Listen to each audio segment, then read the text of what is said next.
Um odor penetrante e antisséptico pairava, pesado, no ar do austero quarto de um hospital público em Lisboa. Misturava-se com o cheiro metálico de sangue que ainda persistia, assaltando o olfato aguçado de Leonor. Após o parto extenuante que superara apenas algumas horas antes, o seu corpo sentia-se como se tivesse sido rasgado em 1000 pedaços e depois cozido à pressa. Cada fibra dos seus músculos gritava de dor, enquanto ela jazia imóvel sobre o lençol branco e áspero. Os seus olhos vazios fitavam o teto enquanto lágrimas de exaustão deslizavam lentamente pelas suas bochechas pálidas.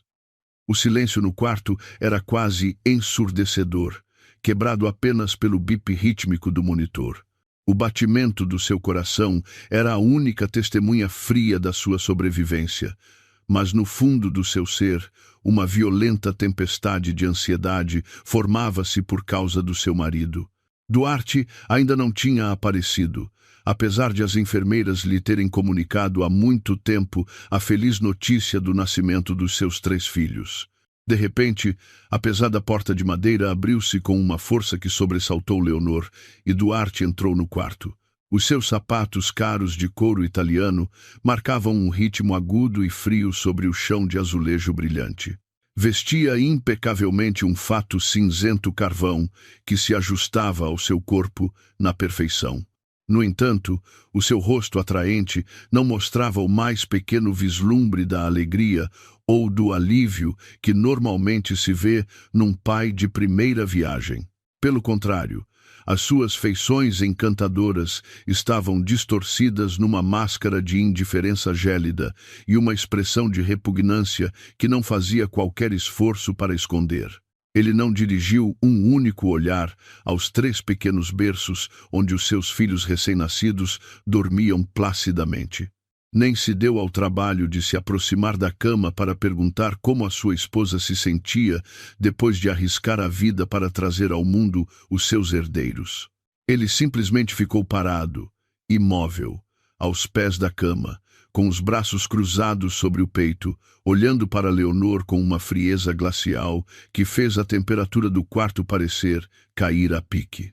Dos seus lábios não saiu uma única palavra de saudação ou consolo. Duarte meteu a mão no bolso interior do casaco, tirou um envelope grosso de cor manila e atirou-o com desdém para a cama, aterrando com um baque surdo junto aos pés de Leonor. Ela olhou para o envelope, a confusão a toldar os seus olhos cansados.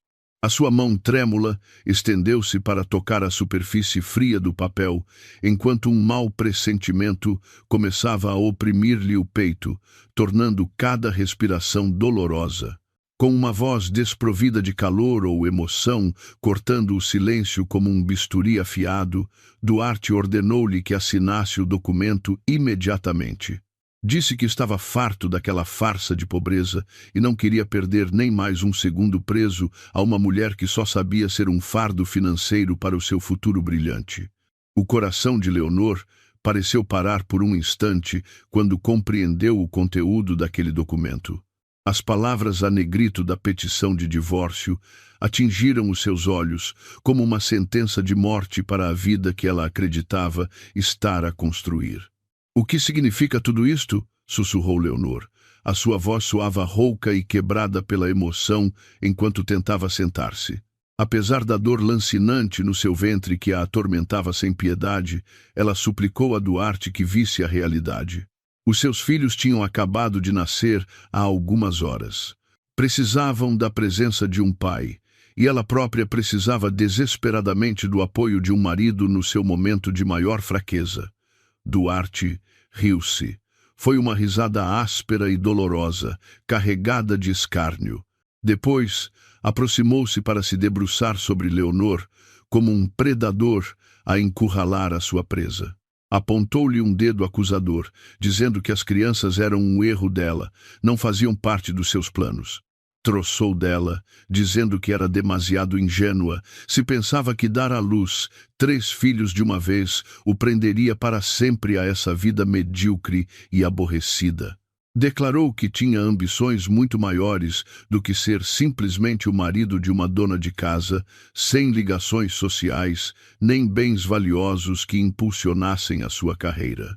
Ele olhou para o seu relógio de luxo com impaciência, deixando claro que preferia estar em qualquer outro lugar, menos ali, com a sua esposa convalescente e os seus bebés recém-nascidos.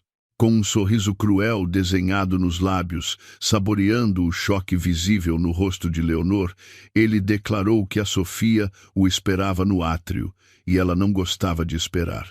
Elogiou Sofia como uma mulher a sério, bela, com classe, e o mais importante, o pai dela possuía a maior parte das ações da empresa onde Duarte trabalhava.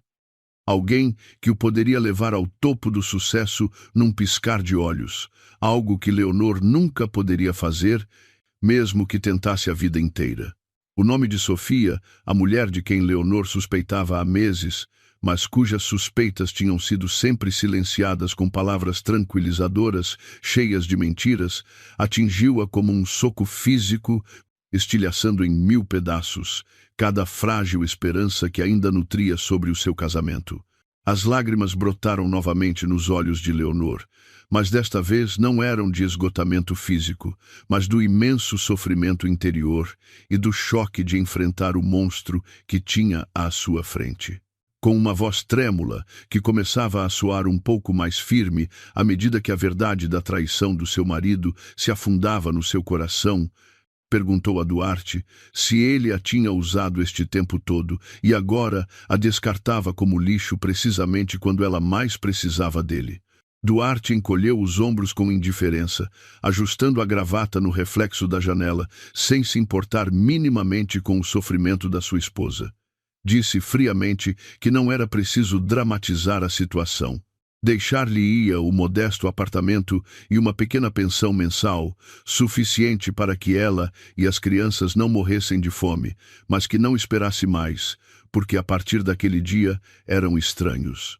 Ele virou-lhe as costas, saindo pela porta sem sequer olhar para os bebés que começavam a agitar-se e a chorar, sentindo a tensão no quarto. A porta bateu atrás dele, deixando Leonor novamente sozinha num silêncio sufocante. Mas desta vez o silêncio parecia infinitamente mais pesado, carregado com o peso da rejeição e de um futuro sombrio e escuro. Forçou o seu corpo dorido a mover-se, baixando as pernas da cama e ignorando os fortes protestos dos seus músculos. Cambaleou até aos berços, onde os seus 3 pequenos milagres jaziam.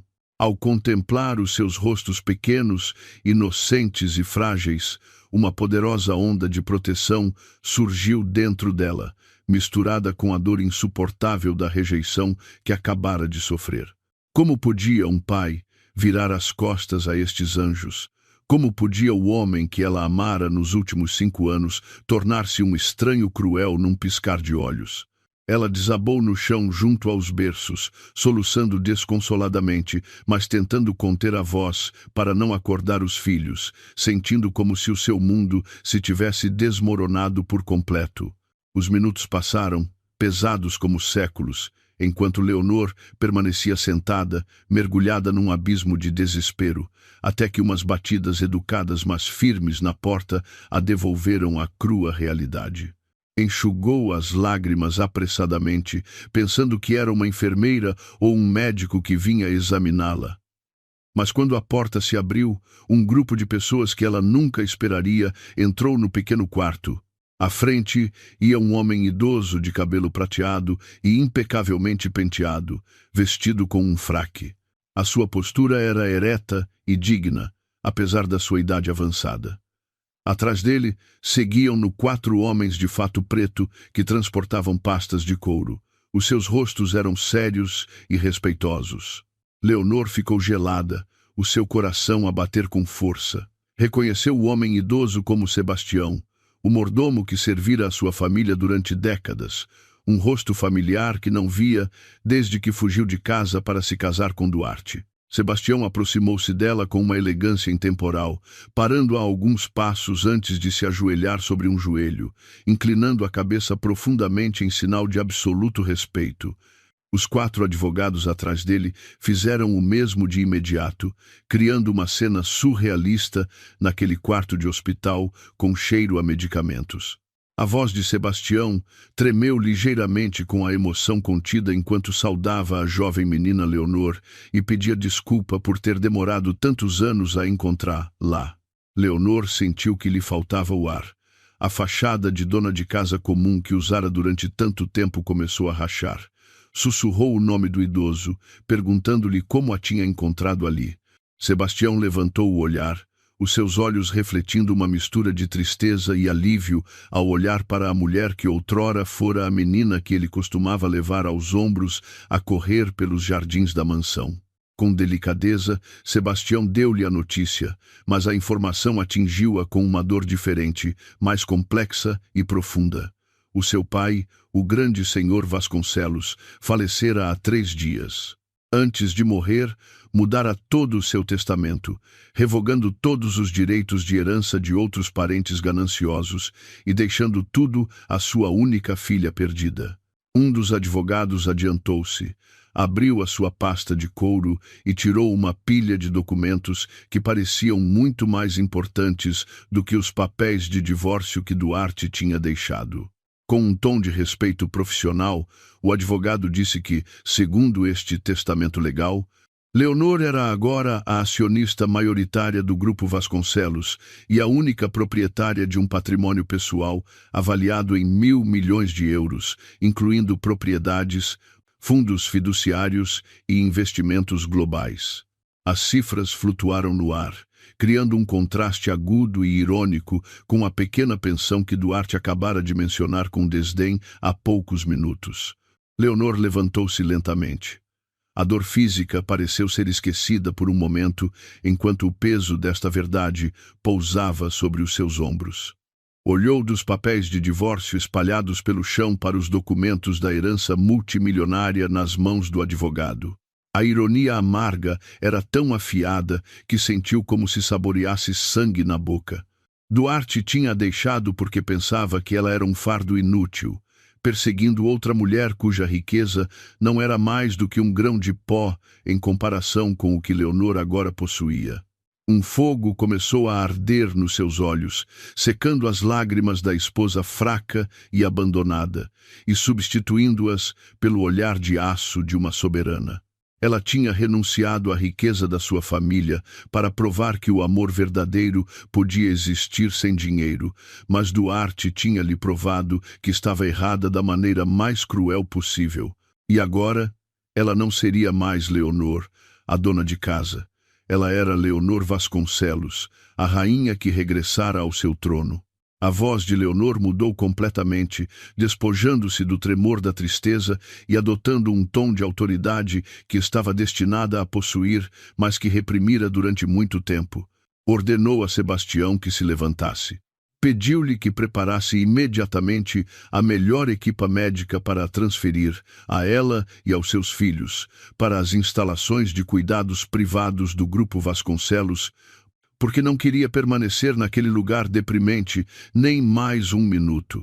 Aproximou-se dos papéis do divórcio, apanhou-os e rasgou-os lentamente em pedaços, deixando os fragmentos caírem no chão como flocos de neve de luto por um casamento morto. Virou-se para os advogados e ordenou-lhes que contactassem a melhor equipa jurídica. Declarou que se o seu ex-marido queria jogar sujo, ela certificar-se-ia de que ele pagaria um preço tão alto que se arrependeria de ter nascido. Sebastião sorriu. Uma expressão de genuíno orgulho voltou ao seu rosto idoso enquanto se inclinava mais uma vez, confirmando que todas as suas ordens seriam executadas de imediato, marcando o início de uma doce vingança. A viagem do hospital público, apinhado e ruidoso, para as instalações médicas privadas da família Vasconcelos, foi como passar entre 2 dimensões de um mundo completamente diferente.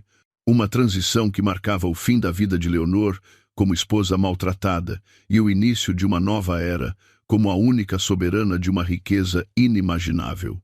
Um comboio de berlinas pretas de alta gama sulcava as ruas de Lisboa com precisão militar, escoltando a limusina onde Leonor e os seus 3 bebés descansavam com uma segurança de alto nível que até fazia com que outros condutores se desviassem com respeito. Dentro da cabina silenciosa com aroma a couro caro, Leonor reclinava-se, olhando através das janelas fumadas enquanto os edifícios históricos e os elétricos amarelos passavam. À medida que o sol se punha, levando consigo os últimos vestígios da sua ingênua vida passada, Sebastião sentava-se à sua frente com as costas direitas, vigiando as 3 avançadas incubadoras portáteis que transportavam os pequenos herdeiros Vasconcelos com a alerta de um guardião leal, garantindo que nenhuma sacudidela perturbasse o seu sono profundo. Ao chegar ao pavilhão VIP da Clínica Vasconcelos, Leonor não foi recebida como uma paciente qualquer, mas como uma rainha que regressa do campo de batalha com as feridas da vitória que deviam ser saradas de imediato. Todo o andar superior tinha sido desocupado exclusivamente para ela, transformado numa suíte médica que superava em muito os padrões de qualquer hotel de 5 estrelas do país.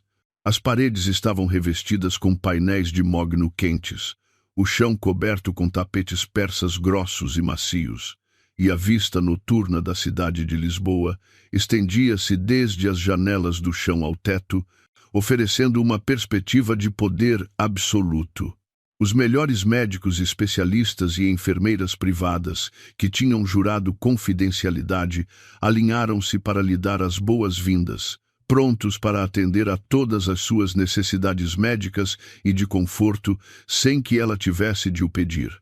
Leonor foi deitada numa cama com lençóis de seda da mais alta qualidade, sentindo um conforto físico que contrastava brutalmente com a dor lancinante que a crueldade de Duarte lhe deixara no coração umas horas antes.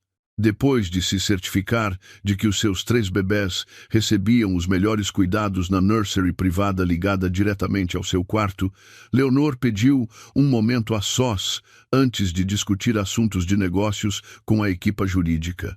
Obrigou-se a levantar e caminhou lentamente em direção ao grande espelho da parede, olhando-se com um olhar penetrante que perscrutava a sua própria alma. A mulher que lhe devolvia o olhar do espelho parecia pálida e frágil, com olheiras que eram testemunhas mudas de noites de insônia e do sofrimento interior que suportara. Mas, por detrás dessa fragilidade física, Leonor viu algo novo a começar a crescer, uma determinação de aço forjada no fogo da traição que queimara qualquer forma de ternura que Duarte tinha explorado. Tocou no seu próprio reflexo no espelho, prometendo à mulher que via que esta seria a última vez que pareceria desgraçada, porque a partir de amanhã o mundo conheceria aquele rosto não como o de uma vítima, mas como o de uma conquistadora.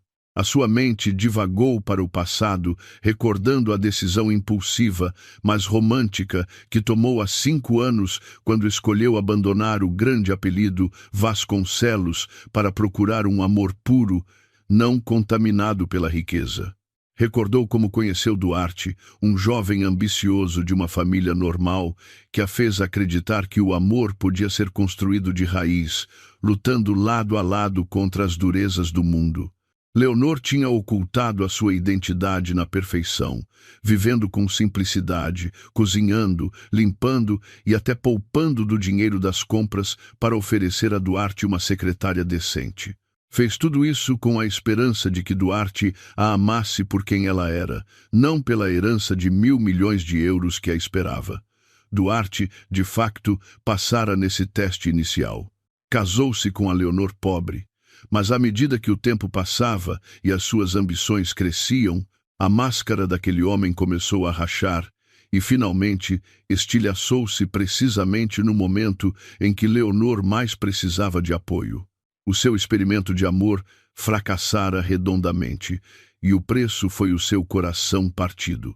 No entanto, pelo menos obtivera 3 joias preciosas que agora dormiam placidamente no quarto ao lado. As suas divagações foram interrompidas quando Sebastião bateu suavemente à porta, informando-a de que a equipa de advogados seniores estava pronta para realizar a transferência oficial de ativos e poder, segundo o testamento do seu falecido pai. Leonor anuiu, convidando-os a entrar, e a atmosfera do quarto mudou instantaneamente de uma suíte de recuperação para uma tensa sala de reuniões.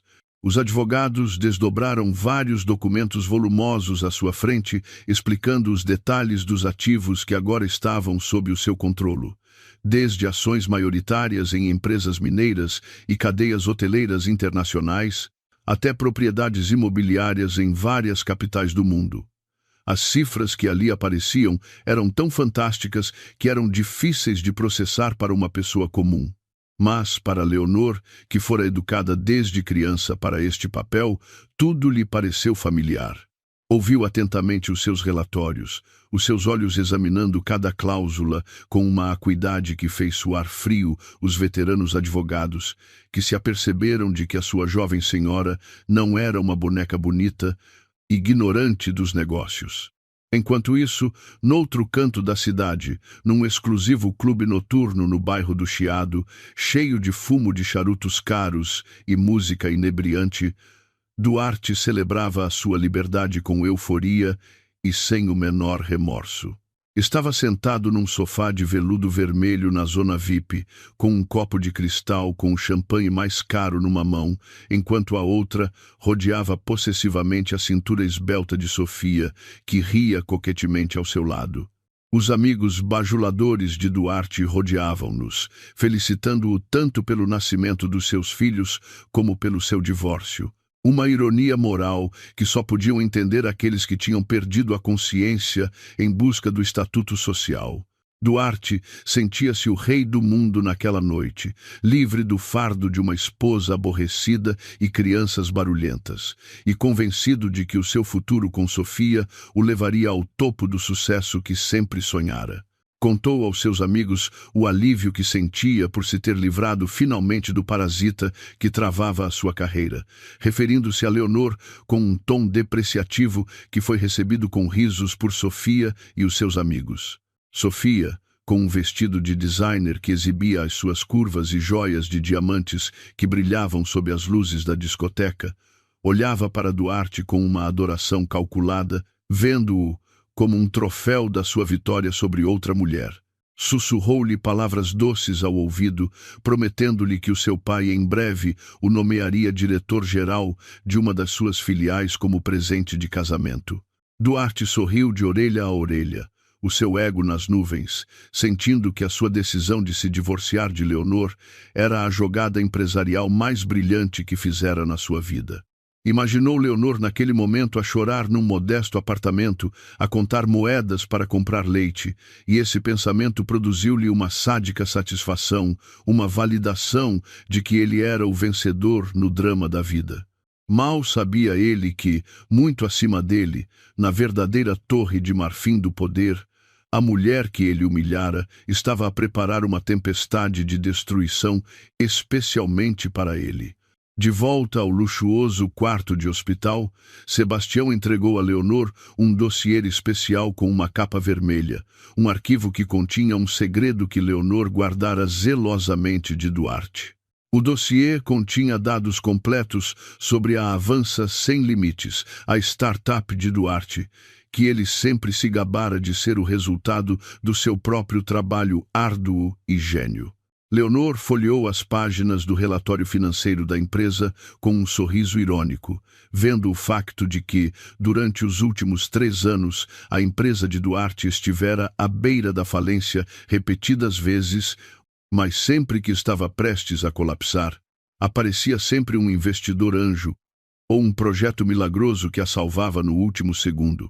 Duarte voltava sempre para casa com arrogância, gabando-se das suas grandes negociações, sem nunca saber que esse investidor anjo era o próprio fundo fiduciário de Leonor, canalizado através de várias empresas fantasma para proteger o orgulho do seu marido. Leonor olhou para as cifras dos investimentos que injetara secretamente para apoiar os sonhos do homem que agora a descartara como lixo.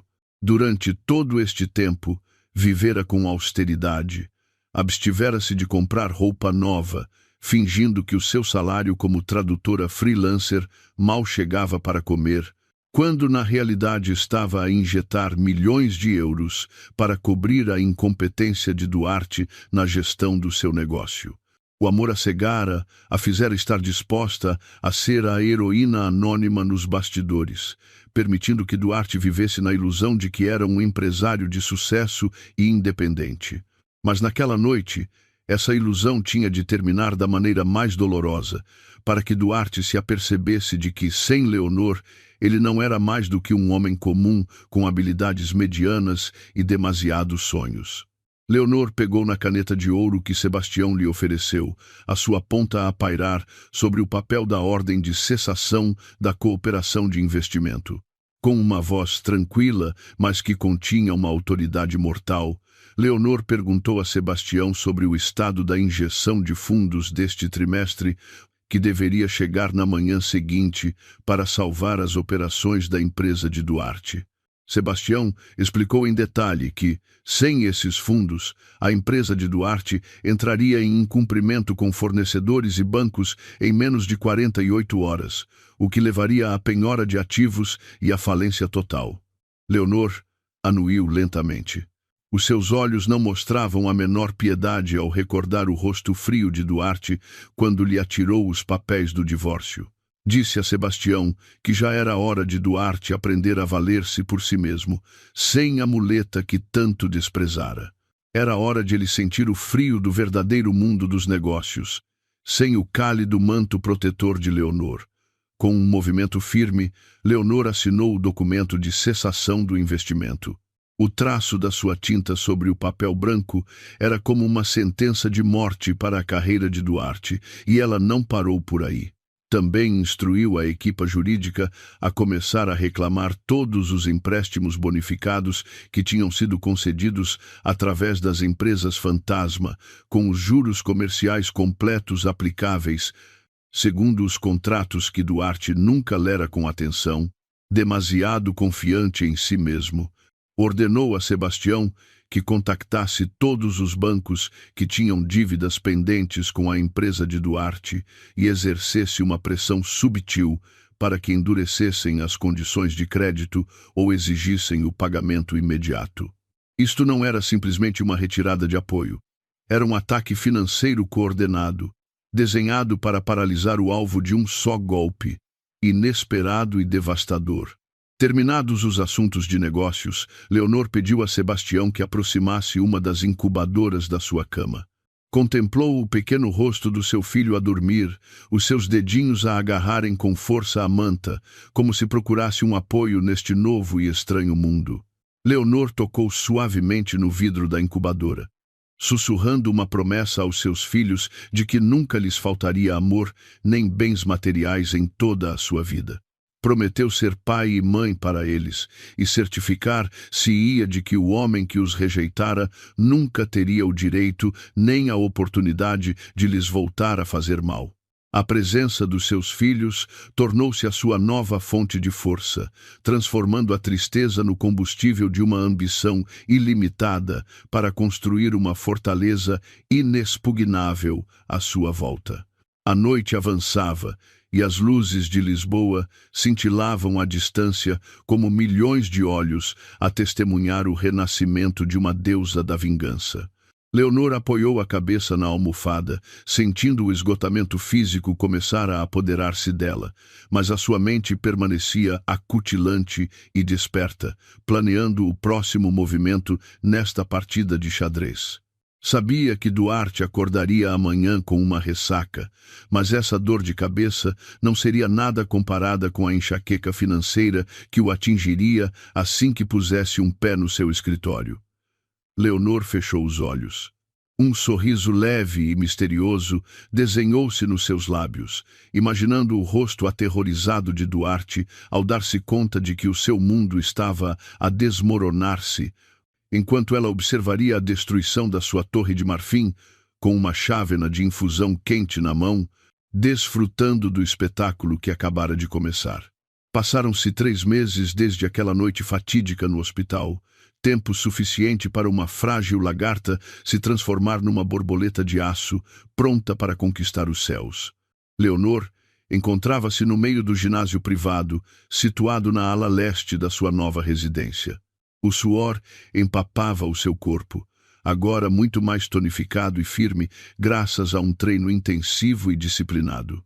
Acabara de terminar uma sessão de 1 hora de kickboxing com um treinador profissional de artes marciais, canalizando cada gota de raiva e decepção do seu passado em golpes mortais contra o saco de boxe. A sua transformação física era espantosa. A gordura residual da gravidez desaparecera, substituída por uma definição muscular subtil, mas forte. A sua pele, antes baça, agora brilhava graças a tratamentos de spa, rotineiros e à melhor nutrição. Já não era a mulher que baixava a cabeça com medo, mas uma guerreira amazona que preparava o corpo e a mente para a longa batalha que se avizinhava, olhando-se no espelho com um orgulho recém-descoberto. Depois de tomar banho e de se vestir, Leonor saiu do seu closet vestindo um fato de negócios de um designer de renome, feito à medida para se ajustar perfeitamente ao seu corpo. Um casaco branco marfim com um corte afiado nos ombros dava-lhe um ar de autoridade indiscutível, combinado com calças a condizer e saltos altos que a faziam parecer imponente. O seu cabelo comprido, que antes costumava usar apanhado de qualquer maneira, estava agora cortado num moderno e elegante bob assimétrico, emoldurando um rosto maquilhado de forma natural, mas decidida, que realçava a acuidade e o cálculo do seu olhar. Sebastião já esperava no átrio principal com um tablet na mão, pronto para lhe dar o relatório diário. Os seus olhos mostravam admiração ao ver a senhora que agora abraçara por completo a sua identidade como líder do grupo Vasconcelos.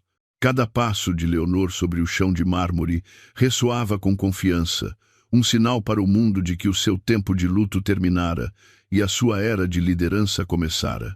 O comboio de carros de Leonor chegou em frente à Torre Vasconcelos, um arranha-céus de 50 andares que simbolizava o domínio econômico da sua família na Avenida da Liberdade. Os funcionários com quem se cruzava no átrio desviavam-se e inclinavam-se respeitosamente, sentindo a aura de intimidação que emanava da mulher, que até agora fora apenas um mito nos rumores da empresa. Leonor não sorriu, apenas anuiu brevemente em sinal de reconhecimento. O seu rosto permaneceu frio e indecifrável enquanto se dirigia ao elevador executivo privado que a levaria diretamente ao andar mais alto. Sabia que hoje era mais um teste importante. A reunião mensal do Conselho de Administração, onde enfrentaria os acionistas minoritários e os velhos executivos que ainda duvidavam da sua capacidade para dirigir este gigante. No entanto, Leonor não sentia o menor medo. Estudara cada centímetro dos relatórios da empresa durante longas noites de insônia, memorizando cada cifra e estratégia até que se impregnaram no seu ser. Dentro da magnífica sala de reuniões com uma mesa oval de teca maciça, a tensão era tão palpável que quase se podia tocar quando Leonor entrou e ocupou o assento principal na cabeceira da mesa. Os diretores, na sua maioria homens que lhe dobravam a idade, trocaram olhares céticos, subestimando a jovem e bela mulher que consideravam sortuda simplesmente por ter nascido rica. Um dos diretores mais antigos, o Sr. Almeida, com um tom condescendente, tentou explicar a Leonor termos financeiros básicos, como se ela fosse uma menina perdida. Leonor deixou-o falar até ao fim, o seu rosto tranquilo e sem expressão, antes de abrir a boca e silenciar toda a sala com uma análise acutilante sobre a ineficiência operacional na divisão que o próprio Sr. Almeida dirigia. Expôs dados detalhados sobre fugas orçamentais e a diminuição do rendimento durante os últimos 3 trimestres, sem olhar para uma única nota, fazendo com que o rosto do Sr. Almeida empalidecesse de vergonha e medo. Leonor não parou por aí. Anunciou uma reestruturação massiva que cortaria projetos improdutivos e reorientaria o investimento da empresa para o setor da tecnologia verde e da infraestrutura digital. As suas decisões eram firmes, lógicas e visionárias, demonstrando que tinha um instinto para os negócios muito mais agudo do que o do seu pai. Desafiou qualquer um que não estivesse de acordo com a sua nova visão a apresentar a sua demissão nesse mesmo momento, porque não precisava de passageiros clandestinos na sua viagem para levar o grupo Vasconcelos ao próximo nível. O silêncio apoderou-se da sala enquanto os diretores se davam conta de que não estavam a lidar com uma menina mimada, mas com uma leoa disposta a devorar qualquer um que se interpusesse no seu caminho. A reunião terminou com uma submissão absoluta, e a notícia da firmeza de Leonor espalhou-se por todo o edifício como um rastilho de pólvora, consolidando a sua posição como a nova soberana a quem se devia temer e respeitar. Enquanto isso, noutro canto da cidade, o ambiente na sede da empresa de Duarte avança sem limites. Era o oposto do esplendor e da ordem da Torre Vasconcelos. O caos reinava como uma doença contagiosa. Os telefones tocavam sem parar. O pessoal corria com rostos de pânico e as pilhas de faturas por pagar amontoavam-se na recepção. Duarte estava sentado no seu escritório desarrumado, com a camisa arregaçada e a gravata frouxa. O seu cabelo estava despenteado porque não parava de o puxar com frustração.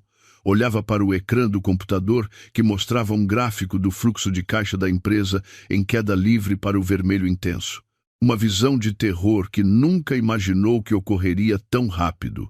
O misterioso investidor que fora o seu salvador desaparecera de repente sem deixar rasto, cortando todo o fluxo de fundos vital, precisamente quando ele mais precisava de capital para a grande expansão que prometera aos seus novos acionistas.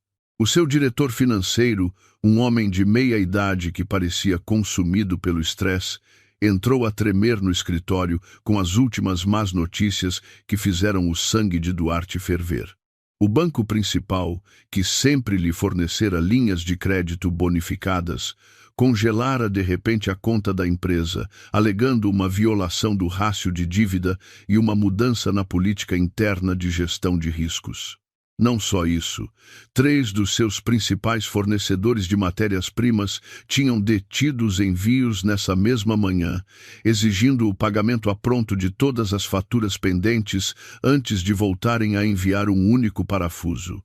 Duarte bateu na mesa com tanta força que um vaso na borda caiu e se estilhaçou. Gritou com o seu diretor, acusando-o de incompetente e exigindo que ele solucionasse o problema de qualquer maneira. Não conseguia aceitar que o império empresarial que construíra com tanto esforço, ou pelo menos assim acreditava, estivesse a desmoronar-se diante dos seus olhos sem aviso prévio. No meio da tempestade de crise, a porta do escritório abriu-se e Sofia entrou com um sorriso radiante que contrastava por completo com a situação. Usava um vestido de coquetel vermelho e várias sacas de compras de boutiques de luxo. O seu perfume caro encheu rapidamente a sala que cheirava a suor e estresse. Sofia sentou-se no colo de Duarte, sem se importar com o seu rosto tenso, e começou a tagarelar sobre os planos para a sua faustosa festa de noivado, que deveria realizar-se num hotel de 5 estrelas na semana seguinte. Queixou-se de quão difícil era conseguir uma reserva no salão de baile que queria e pediu a Duarte que transferisse o pagamento inicial de vários milhares de euros de imediato para que ninguém lhes tirasse a data. A insensibilidade de Sofia perante a situação repugnou Duarte pela primeira vez, mas ele engoliu o seu incômodo porque ainda precisava dos contactos do pai de Sofia para salvar a sua empresa moribunda. Duarte tentou afastar Sofia com suavidade, mas com firmeza, tentando explicar-lhe que a empresa estava a passar por alguns problemas técnicos e que a liquidez era escassa devido a investimentos a longo prazo. Mentiu com fluidez, ocultando o facto de que estava quase na bancarrota, porque sabia que uma mulher como Sofia não quereria estar com um fracassado. Pediu a Sofia que fosse um pouco paciente com a festa, ou talvez que pedisse ao pai que adiantasse os custos temporariamente, com a desculpa de que os fundos de Duarte estavam bloqueados num depósito. O rosto de Sofia azedou de imediato. Levantou-se e acusou Duarte de ser pão duro, dizendo que os seus ex-namorados nunca tinham colocado problemas por dinheiro para a sua felicidade. Essas palavras feriram o ego de Duarte, colocando-o ainda mais sob pressão para manter uma fachada de sucesso em frente à mulher por quem deixara a sua esposa e filhos. De volta à Torre Vasconcelos, Leonor estava sentada confortavelmente num sofá de couro no seu escritório, desfrutando de uma infusão de ervas, enquanto ouvia o relatório de inteligência que Sebastião lhe entregava com um tom plano, mas satisfatório. Sebastião informou que Duarte fora rejeitado por 5 bancos diferentes nesse dia e as suas tentativas de pressionar o pai de Sofia para injetar fundos também tinham fracassado, já que o próprio pai de Sofia enfrentava uma auditoria fiscal repentina. Uma coincidência cuidadosamente orquestrada pela equipa jurídica de Leonor. Leonor sorriu levemente, saboreando a sua infusão lentamente, o doce sabor da vitória a começar a formar-se. Perguntou pelo projeto do terreno de ouro nos arredores de Lisboa, um projeto imobiliário que era a única esperança de Duarte para reverter a situação e obter um grande lucro que pudesse cobrir todas as suas dívidas. Era o projeto de sonho de Duarte, algo em cuja proposta trabalhara durante meses com total obsessão. Sebastião colocou uma pasta azul sobre a mesa, informando que o leilão do terreno para o projeto se realizaria na manhã seguinte à porta fechada e que Duarte hipotecara a casa dos seus pais e os seus ativos restantes para reunir o depósito para o leilão. Duarte estava convencido de que ganharia porque tinha informação interna sobre os preços de oferta de outros concorrentes. Leonor pegou na pasta. Os seus olhos brilharam friamente enquanto dava uma nova instrução, cruel mas brilhante. Ordenou a Sebastião que registrasse uma filial desconhecida da Vasconcelos como participante no leilão e apresentasse uma oferta ligeiramente superior ao limite máximo de Duarte, mas suficiente para destruir as suas esperanças. Queria que Duarte sentisse a vitória ao alcance da mão, para depois lhe arrancar no último segundo, deixando-o cair da altura da esperança para o abismo mais profundo do desespero. No dia seguinte, na sufocante sala de leilões, cheia de fumo, Duarte sentava-se inquieto, secando continuamente o suor frio da testa. Tinha apostado tudo naquele momento. Se ganhasse aquele terreno, poderia obter um empréstimo para a construção e salvar a sua empresa, provando a todos que era um gênio dos negócios. O processo de leilão foi renhido. O preço continuou a subir e, um por um, os concorrentes retiraram-se até que só restaram Duarte e um representante de uma empresa estrangeira que ele não conhecia. Duarte fez a sua oferta final. A quantia máxima que tinha do dinheiro da hipoteca da casa dos seus pais, e susteve a respiração, esperando o golpe do martelo. Mas o representante estrangeiro levantou tranquilamente a sua paleta de novo, mencionando uma cifra que era apenas 10% mais alta que a oferta de Duarte, mas suficiente para ser o último prego no caixão das suas esperanças. O martelo bateu. O terreno foi vendido à parte contrária. E o mundo de Duarte escureceu de repente, como se o sol se tivesse apagado para sempre. Ficou paralisado na sua cadeira, os seus ouvidos a zumbir, incapaz de ouvir as felicitações do comitê ao vencedor do leilão, enquanto a imagem da ira dos seus pais, que iam perder a sua casa, dançava diante dos seus olhos. Saiu do edifício do leilão a cambalear como um zombi, ignorando as chamadas de Sofia, que provavelmente se queixava de novo do vestido da festa. Mal sabia ele que do outro lado da rua, dentro de uma limusina com vidros fumados, Leonor o observava através de uma fresta da janela com um olhar desprovido de emoção. Leonor viu a devastação no rosto do seu ex-marido, mas não sentiu piedade no seu coração, apenas a confirmação de que a justiça estava a ser feita. Duarte escolhera o caminho da ganância e agora estava a colher a tempestade das sementes que ele próprio semeara. Naquela noite, Leonor voltou para casa mais cedo, deixando a figura da empresária impiedosa à porta do escritório e voltando a ser uma mãe amorosa para os seus 3 filhos. Entrou no quarto dos bebés, decorado com um tema de céu noturno, onde os seus 3 pequenos brincavam num tapete macio de pele, acompanhados por 2 amas certificadas. O rosto de Leonor suavizou-se instantaneamente. Um sorriso sincero floresceu nos seus lábios, enquanto se ajoelhava e abria os braços para receber os abraços calorosos daquelas pequenas criaturas inocentes. Pegou neles ao colo, um por um. Beijou as suas bochechas rechonchudas e sentiu uma paz que nenhum dinheiro podia comprar. Ali estava o seu verdadeiro mundo, nas risadas cristalinas dos seus filhos, e ela faria qualquer coisa, inclusive destruir quem se atrevesse a ameaçar esta felicidade, para assegurar o seu futuro. Depois de deitar os seus filhos, Leonor voltou ao seu escritório para rever os preparativos finais para a gala anual de empresários nacionais, que se realizaria em 2 dias.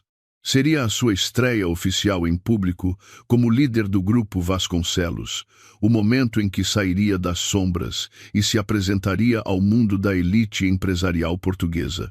Olhou para a lista de convidados no seu tablet e o seu dedo parou num nome no final da lista de convidados regulares: Duarte. Leonor não riscou deliberadamente esse nome. Pelo contrário, pediu à sua secretária que enviasse um convite VIP especial a Duarte e Sofia, certificando-se de que eles viriam com a falsa esperança de encontrar um investidor. O palco estava montado para o ato principal, um encontro que se tornaria no pior pesadelo de Duarte e no momento da coroação da rainha Leonor. O grande salão do Four Seasons Hotel Ritz Lisbon, naquela noite, estava banhado na luz dourada de milhares de gigantescos candelabros de cristal que pendiam do teto, criando uma atmosfera de luxo quase ofuscante para quem entrasse. Era a noite mais esperada do calendário social da elite empresarial lisboeta, o jantar de gala de empresários nacionais, um lugar onde se sussurravam acordos multimilionários entre o tilintar dos copos de champanhe e se decidia o destino de grandes empresas com um aperto de mão informal. O ar estava impregnado de perfumes caros misturados com o cheiro a dinheiro e poder, enquanto uma suave música de orquestra fluía em fundo, mascarando o som do roçar de egos dos magnatas presentes.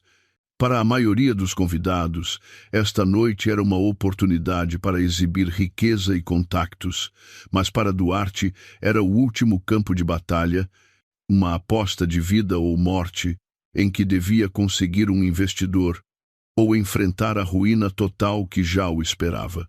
Duarte entrou no salão de baile de braço dado com Sofia, esforçando-se por manter a máscara de confiança que costumava usar, embora o suor frio começasse a empapar o seu smoking caro. Sentia-se como um impostor infiltrado numa festa de reis. O bolso do seu casaco pesava com os cartões de visita que queria distribuir a qualquer um que estivesse disposto a ouvir as suas fanfarronices. Sofia, ao seu lado, parecia alheia à atenção de Duarte.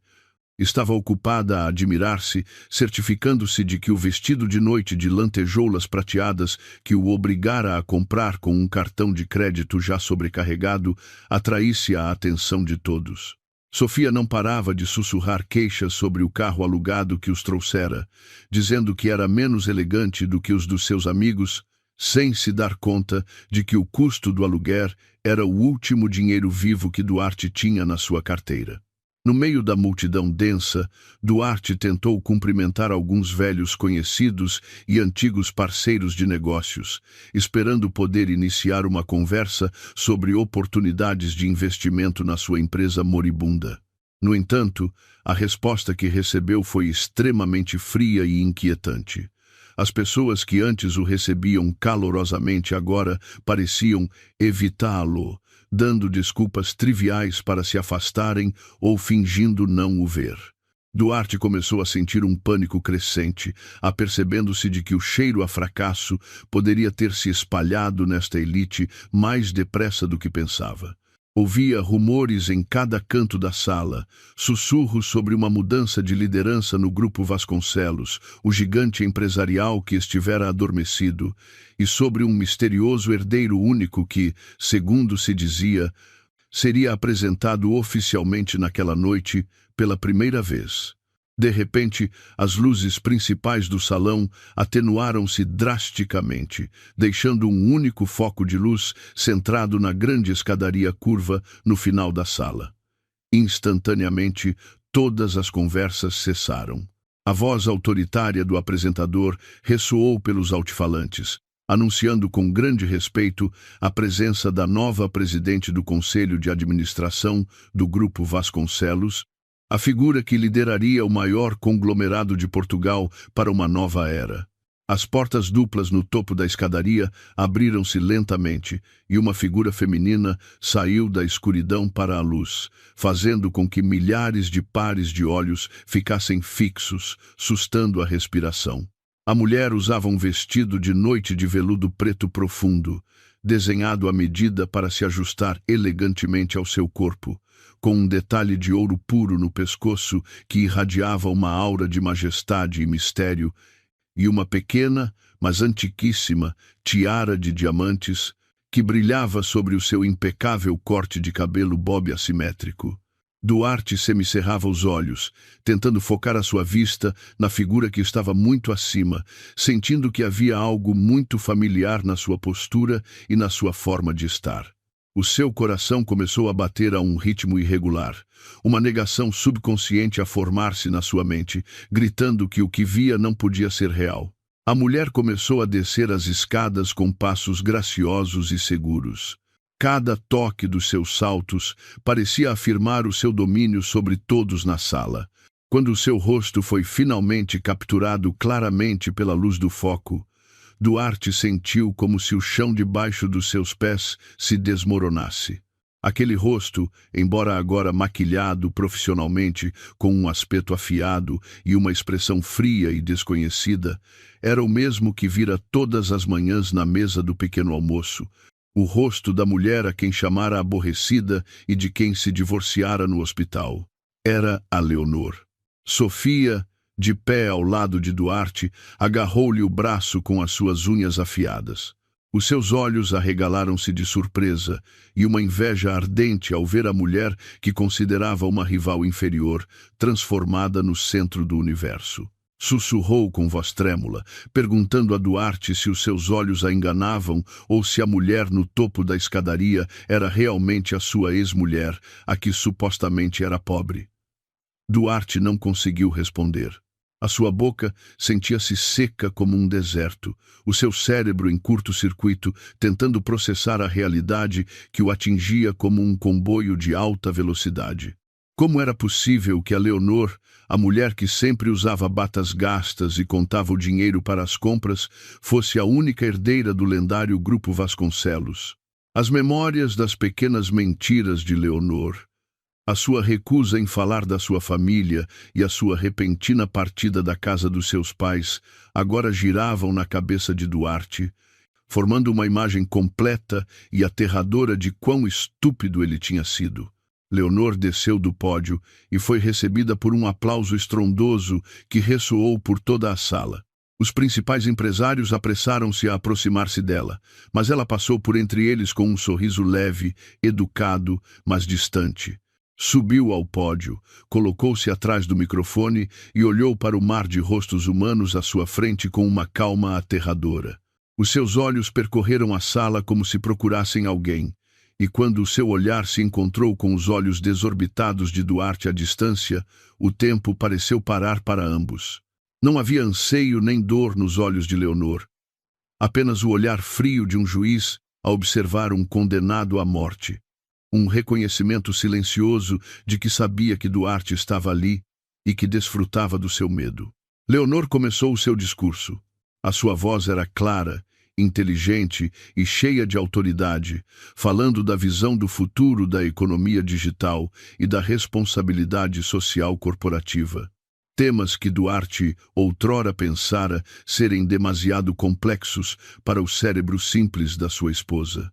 Cada palavra que saía da boca de Leonor era uma bofetada no ego de Duarte, demolindo a percepção de superioridade que ele construíra para ocultar a sua insegurança. Apercebeu-se de que a mulher que falava de aquisições globais e estratégias de mercado era a mesma que outrora lhe massageara os pés depois do trabalho. A mulher que ele traíra por um capital inicial que se revelou insignificante em comparação com a riqueza que Leonor possuía.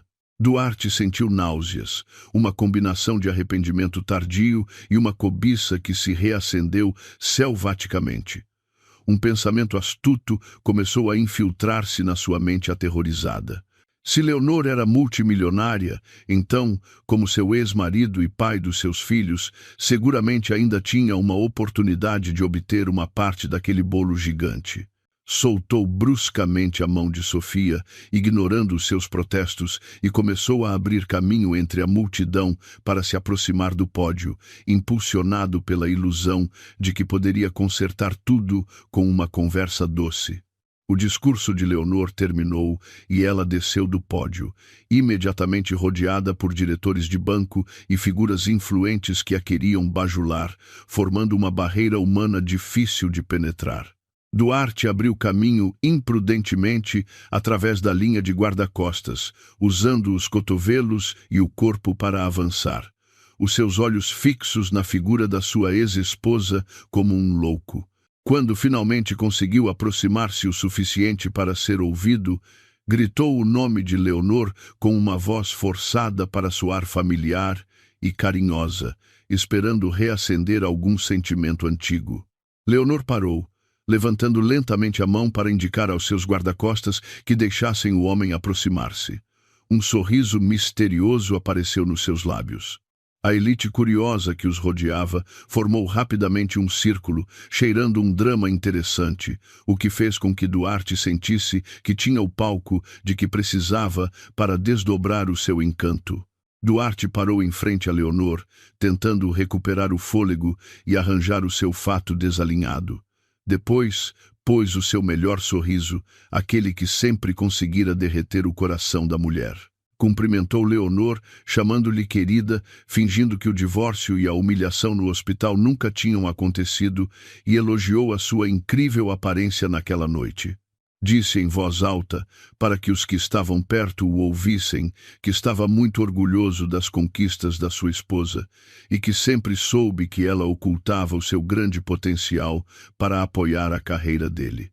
Duarte tentou pegar na mão de Leonor, querendo mostrar ao mundo que ainda tinha um direito sobre a mulher mais poderosa da sala, um movimento desesperado para salvar a sua reputação destroçada.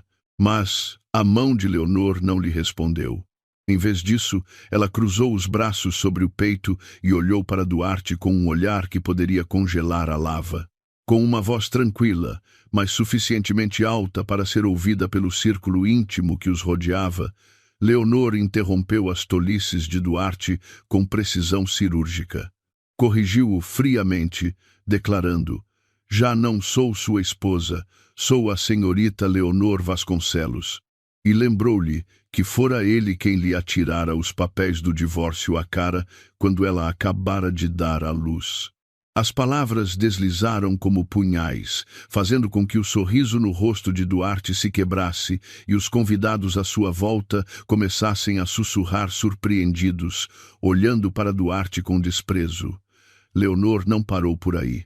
Continuou com um tom de negócios formal, dizendo que revira a proposta de colaboração que a empresa de Duarte apresentara ao Grupo Vasconcelos através de um terceiro, e que ela pessoalmente a rejeitara porque os padrões éticos e a competência de gestão de Duarte estavam muito abaixo das qualificações esperadas pela sua empresa. O rosto de Duarte ficou vermelho de vergonha. Sentiu-se despido em público, a sua integridade empresarial e o seu orgulho destroçados numa única frase breve e mortal. Tentou defender-se, gaguejando que era apenas um mal-entendido doméstico e que não deveria ser misturado com os negócios profissionais. Leonor soltou uma pequena risada, uma risada seca e sem humor. Depois inclinou-se um pouco para a frente para sussurrar, mas ainda audível para os mais próximos. A forma como uma pessoa trata a sua família é um reflexo de como tratará os seus parceiros de negócios. E um homem capaz de abandonar a sua esposa e filhos por umas poucas moedas não merece a confiança para gerir nem um cêntimo dos ativos do Grupo Vasconcelos. Leonor virou-se, dando as costas a Duarte, e fez um sinal a Sebastião de que terminara com aquela pequena interrupção. Continuou o seu caminho em direção à zona VIP, seguida pela comitiva de empresários que agora a olhavam com um respeito ainda maior. Duarte ficou de pé, imóvel, no meio do salão de baile, sozinho no meio da multidão, sentindo os olhares julgadores de centenas de olhos cravados nas suas costas. Sofia, que presenciara tudo à distância, não se aproximou para o consolar. Pelo contrário, foi vista a recuar lentamente e a desaparecer entre a multidão, claramente sem querer ser salpicada pela lama da humilhação que agora cobria Duarte. A noite que deveria ser a salvação de Duarte transformara-se no seu pior pesadelo, onde não só perdeu uma oportunidade de negócio, mas também se apercebeu de que deitara fora o diamante mais precioso do mundo para se agarrar a um punhado de areia que agora lhe escapava inutilmente por entre os dedos. Uma chuva torrencial caía sobre Lisboa naquela noite, como se o céu chorasse a estupidez de Duarte, que agora estava sentado, pensativo, no passeio molhado fora do luxuoso hotel de onde acabara de ser expulso como um cão sarnento. O seu smoking caro estava encharcado e amarrotado. O seu cabelo, antes impecável, agora colado à sua testa de forma patética, e a chuva misturava-se com as lágrimas de frustração que corriam pelo seu rosto. A imagem de Leonor, de pé no pódio, irradiando uma aura de poder e riqueza ilimitada, continuava a girar na sua cabeça como um filme de terror que ele não conseguia desligar. De repente, a opressão no seu peito já não era pânico, mas o despertar de um novo plano. O arrependimento era uma perda de tempo. A ganância era um motivador muito mais forte. Convenceu-se de que Leonor ainda devia sentir algo por ele, pelo bem dos seus filhos. Tinha a certeza de que por detrás da atitude fria e profissional de Leonor no palco, ainda estava a mulher terna que sempre perdoava os seus erros. Ele só precisava de jogar a carta certa para reabrir a porta do seu coração e do seu cofre.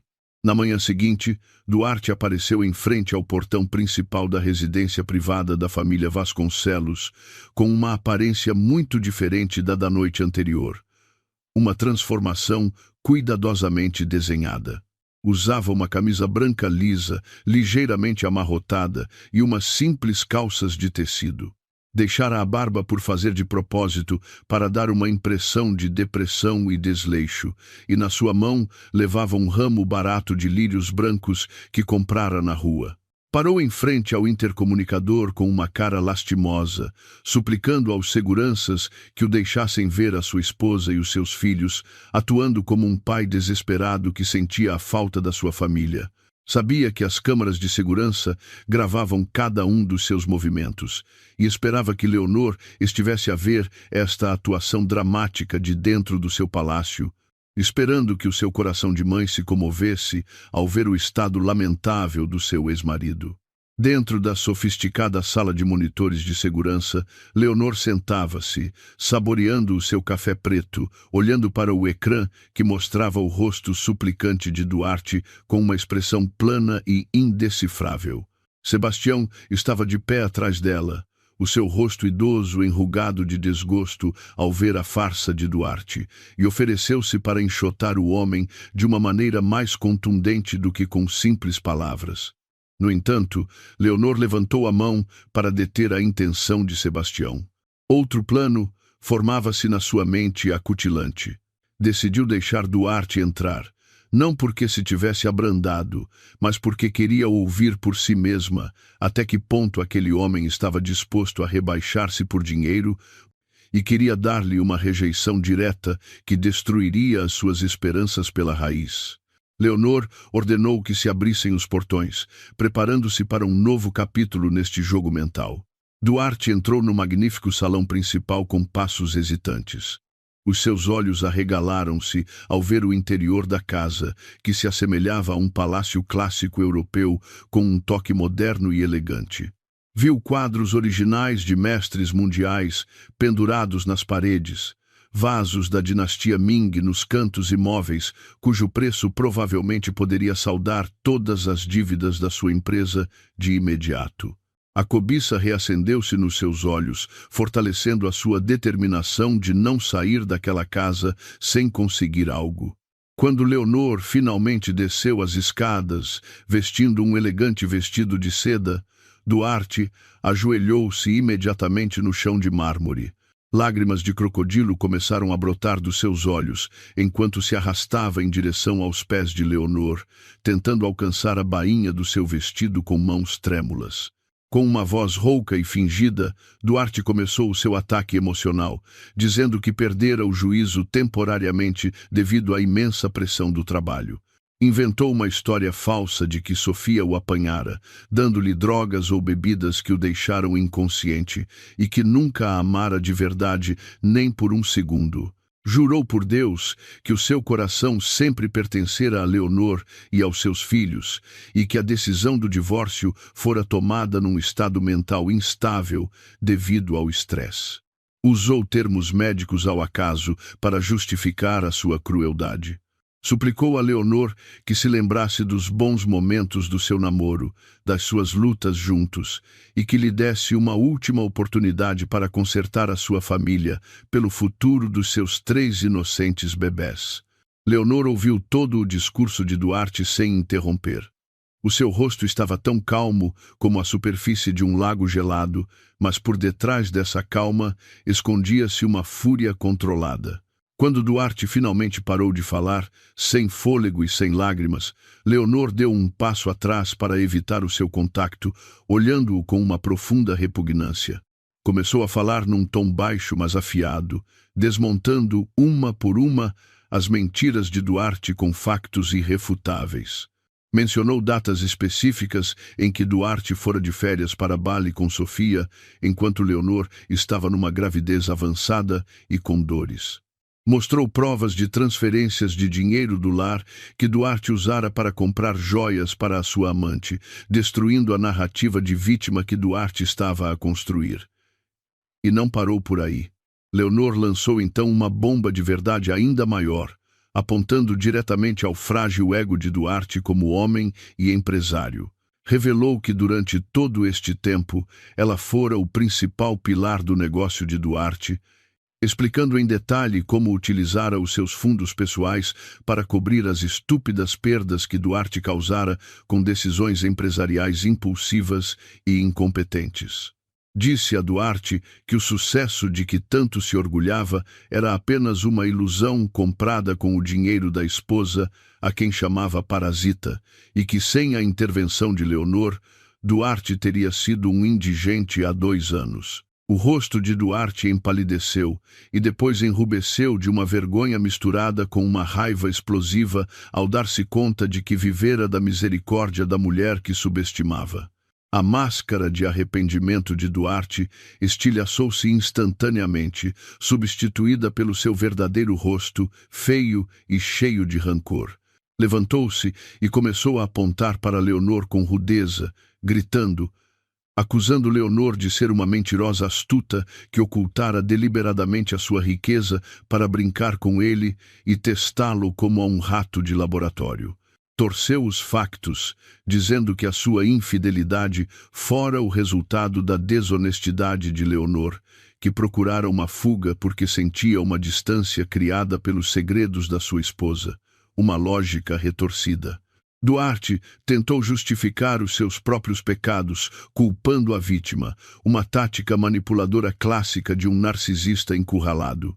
Exigiu uma compensação pelo seu tempo e pela sua juventude desperdiçados com Leonor, gritando que tinha direito a uma parte da herança como bens comuns do casal. Leonor soltou uma risada fria, uma risada que gelava os ossos. Depois, pressionou um botão do intercomunicador na parede para chamar a equipa de segurança que já estava de alerta atrás da porta.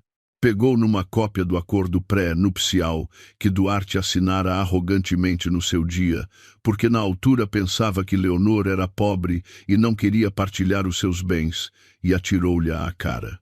Leonor lembrou-lhe que, segundo a lei e o documento que ele próprio assinara, não tinha direito a nem um cêntimo dos bens privativos ou da herança de Leonor. Declarou firmemente que ele não obteria dinheiro, não obteria perdão e, o mais importante, nunca lhe seria permitido aproximar-se dos seus filhos porque era uma influência tóxica e prejudicial. Os corpulentos seguranças entraram, arrastando um Duarte que resistia e amaldiçoava para fora daquela sala sagrada, atirando-o de novo para a rua onde pertencia. Humilhado, furioso e desesperado, Duarte caminhou sem rumo pelas ruas de Lisboa, o seu coração cheio de um rancor ardente pela mulher que agora considerava a sua maior inimiga. No seu ponto mais baixo, o seu telefone vibrou, mostrando uma mensagem de Sofia, que, ao que parece, não desaparecera por completo da sua vida. Sofia, sentindo-se também humilhada e tendo perdido o acesso a um estilo de vida de luxo, propôs a Duarte encontrarem-se num café afastado para discutir um plano de reserva. O encontro daquelas duas almas podres teve lugar num canto escuro do café, onde Sofia, com um olhar astuto, sugeriu a Duarte que deixasse de jogar a vítima suplicante e começasse a jogar sujo como um atacante letal. Sofia lembrou a Duarte que, embora ele não tivesse dinheiro, tinha o estatuto biológico de pai dos únicos herdeiros do grupo Vasconcelos, e essa era uma arma muito poderosa aos olhos da lei. Sofia começou a envenenar a mente de Duarte com ideias maléficas, desenhando uma estratégia para atacar o ponto mais fraco de Leonor, o seu instinto maternal. Sugeriu a Duarte que apresentasse uma ação judicial pela custódia total dos seus 3 filhos, acusando Leonor de ser uma mãe ocupada, viciada no trabalho e que negligenciava os filhos pela sua ambição empresarial. Sofia disse que os meios de comunicação adorariam a história da mãe multimilionária e fria contra o pai pobre e carinhoso e que poderiam usar a opinião pública para pressionar Leonor. O objetivo não era realmente cuidar das crianças. Duarte nem sequer se lembrava dos seus nomes completos, mas forçar Leonor a pagar uma enorme soma de dinheiro para que Duarte renunciasse aos seus direitos de custódia. Era um plano de extorsão legal, vil, desenhado para espremer dinheiro do amor de uma mãe. Duarte ouviu o plano atentamente. Um sorriso malvado espalhou-se lentamente pelos seus lábios gretados, sentindo que encontrara um novo raio de esperança na escuridão do seu destino. A notícia da ação de custódia foi deliberadamente vazada pelo lado de Duarte para os meios de comunicação sensacionalistas nessa mesma tarde, desencadeando um frenesim nas redes sociais e nos títulos da televisão nacional. A narrativa da batalha pelos filhos numa família multimilionária tornou-se tendência, com muitos comentários negativos a atacar Leonor, baseados na informação unilateral difundida por Sofia. Duarte foi entrevistado na televisão com uma cara triste, atuando como um pai injustiçado pelo poder do dinheiro, enquanto Sofia estava ao seu lado como o seu leal apoio moral. Estavam a jogar um jogo de perseguição pública, tentando destruir a reputação de Leonor antes de o julgamento começar. Mas não sabiam que Leonor não estava a jogar xadrez. Estava a preparar-se para queimar todo o tabuleiro, juntamente com os jogadores, com as provas que guardara em segredo. Naquela noite, Leonor estava de pé na varanda do quarto dos seus filhos, olhando para a cidade de Lisboa com um olhar muito mais duro do que antes. Jurou às estrelas que Duarte nunca tocaria num único cabelo da cabeça dos seus filhos. Esta guerra já não era por dinheiro ou orgulho, era uma guerra pela sobrevivência e segurança do seu próprio sangue. E ela usaria cada cêntimo, cada contacto e todo o poder que tinha para garantir que Duarte lamentaria o dia em que decidiu usar os seus filhos como moeda de troca.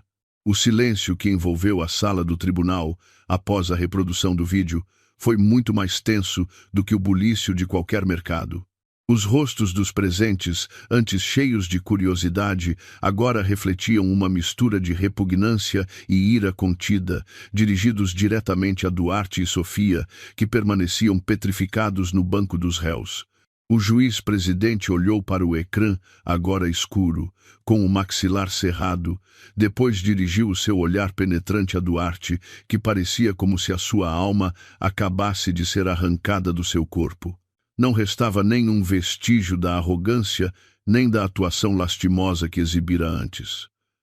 Apenas restava o esqueleto trêmulo de um homem que se apercebia de que a sua máscara se estilhaçara perante toda a nação. Duarte tentou abrir a boca para negar, para dizer algo que pudesse salvar a situação, mas da sua garganta seca não saiu mais do que um patético silvo de pânico. O advogado principal de Leonor não deu aos seus oponentes nem um segundo de tréguas para recomporem a sua defesa já destroçada. Aproximou-se da mesa do juiz com uma pilha de documentos grossos e impecavelmente encadernados, o seu rosto a irradiar a confiança absoluta de um carrasco pronto a fazer cair a espada da justiça. Com uma voz forte que ressoou em cada canto da sala, declarou que a gravação de vídeo era apenas a ponta do iceberg do caráter podre de Duarte. Apresentou as provas da auditoria forense que revelavam o desvio de fundos da empresa, a fraude fiscal e o branqueamento de capitais que Duarte cometera durante anos para financiar o seu estilo de vida luxuoso com a sua amante. Esses documentos não eram simples papéis. Eram os últimos pregos que selariam o caixão de Duarte para sempre, convertendo este caso civil num pesadelo penal inevitável. O ambiente na sala transformou-se num caos controlado enquanto os jornalistas teclavam a uma velocidade frenética, competindo para serem os primeiros a difundir a notícia da dramática queda do jovem e corrupto empresário. Duarte olhou à sua volta com olhos desorbitados em busca de apoio, mas até o seu próprio advogado agora se distanciava como se Duarte fosse portador de uma praga. O advogado baixou a cabeça, ocupado a ordenar os seus papéis, preparando claramente uma estratégia para salvar a sua própria reputação e abandonar o seu cliente já afundado. Traição após traição começou a ocorrer no lado contrário. Uma visão irônica e satisfatória para Leonor, que observava tranquilamente o desmoronamento daquela aliança malvada do outro lado da mesa. Não precisava de fazer mais nada. A verdade que revelara tornara-se uma arma automática que disparava sem cessar contra os seus inimigos. Ao lado de Duarte, Sofia começou a soluçar histericamente, mas desta vez não eram lágrimas falsas para procurar simpatia, mas lágrimas de puro terror ao ver o seu futuro destruído diante dos seus olhos. De repente, levantou-se e gritou que não sabia nada do plano de extorsão, afirmando que Duarte a obrigara e que ela era apenas uma vítima da manipulação daquele homem malvado. Sofia tentou soltar-se da mão de Duarte, que tentava segurá-la, criando um espetáculo vergonhoso em que os dois amantes se culpavam e atacavam mutuamente em frente ao juiz. Duarte insultou Sofia, chamando-a de materialista e gananciosa, enquanto Sofia respondeu, gritando que Duarte era um vigarista falido e inútil. A cena foi tão patética e degradante que o juiz teve de bater o martelo repetidamente e com força para restabelecer a ordem na sua sala sagrada. Uma vez restabelecida a ordem com dificuldade, o juiz-presidente leu o seu veredicto com um tom que continha ira e uma autoridade legal inabalável. Declarou que Duarte demonstrara de forma conclusiva não ser apto para ser pai e ter uma má-fé que punha em perigo o bem-estar psicológico e físico das crianças. O juiz revogou a Duarte todos os direitos de custódia e visita de forma permanente, concedendo a custódia total e exclusiva a Leonor, sem condições. Não só isso, o juiz também emitiu uma ordem de detenção provisória contra Duarte e Sofia por presumível extorsão, fraude e conspiração, e ordenou que as provas dos crimes financeiros fossem entregues imediatamente ao Ministério Público para serem processadas como crimes graves. O veredicto caiu como um raio, reduzindo a cinzas as últimas esperanças de Duarte. Antes que ele pudesse processar que a sua vida acabara de terminar, a porta lateral da sala abriu-se e um esquadrão de polícias uniformizados entrou com passo firme. Moveram-se rapidamente em direção ao banco dos réus, ignorando os fracos protestos de Duarte, que ainda tentava escudar-se num estatuto social que já não existia. O frio som metálico das algemas, ao fecharem-se, ressoou com força, marcando a sua transição de empresário livre a prisioneiro do Estado. Duarte resistiu. O seu rosto enrubescido de vergonha e ira, os seus olhos a olharem fixamente para as câmaras dos jornalistas que agora o focavam sem piedade como a um criminoso. Sofia não escapou a um destino semelhante. Foi escoltada para fora, a chorar aos gritos, a sua maquilhagem corrida e o seu vestido caro amarrotado. Um final trágico para as suas vazias ambições de socialite. Enquanto passava pela mesa de Leonor, Duarte parou de se debater de repente e olhou para a sua ex-esposa com uma estranha mistura de ódio, arrependimento e profundo desespero. Abriu a boca para dizer algo, talvez um pedido de desculpas ou uma última maldição, mas as palavras nunca saíram porque Leonor não lhe devolveu o olhar. Simplesmente sentou-se ereta, olhando em frente como se Duarte fosse ar invisível, recusando-se a dar qualquer tipo de validação ao homem que tentara destruir a sua vida. A atitude fria de Leonor foi o castigo mais duro para o narcisismo de Duarte. Ele apercebeu-se de que já não tinha poder algum para influenciar as emoções daquela mulher, nem mesmo a ira. Tornara-se irrelevante. Uma nota de rodapé de mau gosto na gloriosa história de Leonor. Leonor levantou-se lentamente depois de Duarte e Sofia serem retirados da sala, ajustando o seu casaco com um movimento elegante e digno. Apertou a mão da sua equipa jurídica um por um, agradecendo-lhes com um sorriso sincero, raramente visto, pelo seu árduo trabalho para limpar o seu nome e proteger os seus filhos. Fora do tribunal, o sol brilhante de Lisboa recebeu Leonor como se o universo celebrasse a sua vitória com a sua melhor luz. A multidão de jornalistas que esperava nas escadas rodeou-a de imediato. No entanto, Leonor não parou para uma longa entrevista. Apenas se deteve um momento no topo das escadas, baixou ligeiramente os óculos de sol e disse brevemente: "Fez-se justiça. O meu foco principal agora é criar os meus filhos em paz." Essa simples frase, pronunciada com um tom tranquilo mas firme, tornou-se instantaneamente no título principal de todas as notícias nacionais, afirmando a sua posição como uma vencedora digna e com classe. Sebastião já esperava junto à porta aberta da limusina, o seu rosto idoso radiante de um orgulho que não conseguia ocultar. Inclinou-se respeitosamente, mais profundo do que o habitual, um sinal de sincera homenagem à força de caráter que Leonor demonstrara. Leonor devolveu o sorriso ao seu leal mordomo, sentindo que o pesado fardo que oprimira o seu peito durante meses finalmente se levantava por completo. Entrou no carro fresco e confortável, fechando a porta ao bulício do mundo exterior e exalando um longo suspiro que libertou a última tensão dos seus músculos. No silêncio da cabina do carro, finalmente permitiu-se sorrir amplamente. Não um sorriso cínico de vitória, mas um sorriso puro de liberdade. O carro começou a mover-se, deixando para trás o tribunal que fora testemunha muda do fim de um capítulo sombrio da sua vida, levando Leonor de volta ao seu palácio, onde os seus 3 filhos a esperavam. O futuro estendia-se diante dela como uma tela em branco, pronta a ser pintada com as cores da felicidade e do sucesso que ela mesma criaria. Ela era Leonor Vasconcelos e acabara de provar que era indestrutível.